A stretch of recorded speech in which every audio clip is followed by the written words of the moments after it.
એક જ દિવસમાં ઘરે આમચૂર પાવડર કઈ રીતે બનાવવો તે આજે હું તમારી સાથે શેર કરવાની છું. કેરીની સિઝન છે તો આજે આપણે ઘરે જ આમચૂર પાવડર બનાવીશું. એકદમ ઓર્ગેનિક અને શુદ્ધ. જે માર્કેટમાં આમચૂર પાવડર મળે છે ને તેના કરતાં પણ વધારે ટેસ્ટી અને શુદ્ધ આમચૂર પાવડર ઘરે બનીને તૈયાર થાય છે. Hello friends, welcome back to Bhavini's kitchen.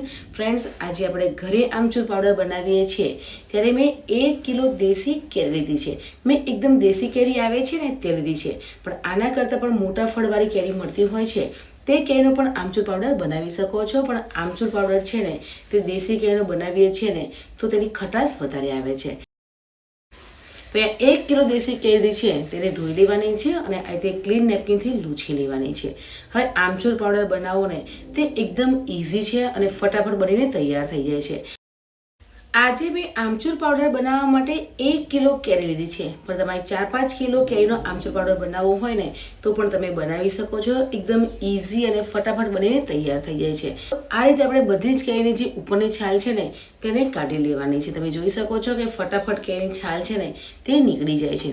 તો આ તમે બધી જ કેરીની ઉપરની છાલ છે ને તે મેં કાઢી લીધી છે. હવે આપણે છીણી લેવાની છે. કેરીને છીણવાની નથી, આ રીતે પતલી સ્લાઇડ્સ બનાવવાની છે. છીણીમાં છે ને તે આ રીતે સ્લાઇડ્સ પણ પડતી હોય છે ને તેનાથી આપણે સ્લાઇડ્સ પાડી લેવાની છે. એટલે આપણે કેરીને સૂકવીશું ને તો કેરી છે ને તે ફટાફટ સુકાઈ જશે. તો આ રીતે આપણે કેરીની સ્લાઇડ્સ પાડી લેવાની છે. પણ જો તમારી પાસે સ્લાઇડ્સ પાડવાની છીણી ના હોય તો શું કરવાનું છે? તો જે બટાકાની ઉપરની છાલ કાઢવાનું ચપ્પુ આવે છે ને તે લેવાનું છે અને ચપ્પાથી આ રીતે કેરીની છાલ કાઢી લેવાની છે. એટલે પતલી સ્લાઇડ્સમાં કટ થઈ જશે. તમારે છીણીથી કેરી સ્લાઇડ્સ પાડવી હોય તો પણ તમે પાડી શકો છો અને આ રીતે ચપ્પાથી સ્લાઇડ્સ પાડવી હોય ને તો પણ તમે પાડી શકો છો. આ રીતે આપણે સ્લાઇડ્સ પાડીએ છીએ ને કેરીની સ્લાઇડ છે ને તે પતલી થાય છે અને એક જ દિવસમાં કેરી છે ને તે સુકાઈ જાય છે. આપણે ચપ્પાથી કેરીને કટ કરીએ છીએ ને તો તે જાડી કટ થાય છે અને તેને સુકાતા 1 થી 2 દિવસ જેટલો સમય લાગે છે. પણ આ રીતે આપણે કેરીને સમારીએ છીએ કે સ્લાઇડ્સમાં કટ કરીએ છીએ ને તો કેરી એક જ દિવસમાં સુકાઈ જાય છે અને આમચૂર પાવડર છે ને તે એક જ દિવસમાં બનીને તૈયાર થાય છે. સવારે કેરીને આ રીતે કટ કરી લેવાની છે, બપોરે સૂકવી દેવાની છે અને સાંજે તમે આમચૂર પાવડર બનાવી શકો છો. અહીંયા મેં કેરીની બધી સ્લાઇડ્સ પાડી લીધી છે તો તડકામાં સૂકવી દેવાની છે. અને આ રીતે થોડી જગ્યા રાખી અને કેરીને સૂકવવાની છે એટલે કેરીના ટુકડા છે ને તે સુકાઈ જશે. મેં બપોરે કેરીને સૂકવી છે અને સાંજે તમે જોઈ શકો છો કે કેરી છે તે સુકાઈ ગઈ છે. એક જ દિવસમાં કેરીના ટુકડા છે ને તે સુકાઈ જાય છે અને આમચૂર પાવડર પણ તમે બનાવી શકો છો. તો અહીંયા કેરી છે તે સુકાઈ ગઈ છે. હું તમને કટ કરીને પણ બતાવીશ કે કેરીને આપણે તોડીએ છીએ ને તો એકદમ કટ થઈ જાય છે. એટલે કેરી છે તે સરસ એવી સુકાઈ ગઈ છે.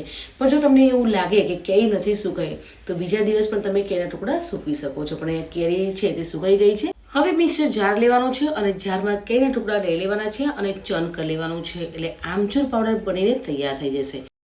પણ પાવડરને ચાળી લેવાનો છે. આજે આપણે માર્કેટ જેવો આમચૂર પાવડર ઘરે બનાવીએ છીએ ને એટલે પાવડરને ચાળી લેવાનો છે અને આ મોટા પીસ છે તેને બીજી વાર ચર્ન કરી લઈશું એટલે આમચૂર પાવડર બનીને તૈયાર થઈ જશે.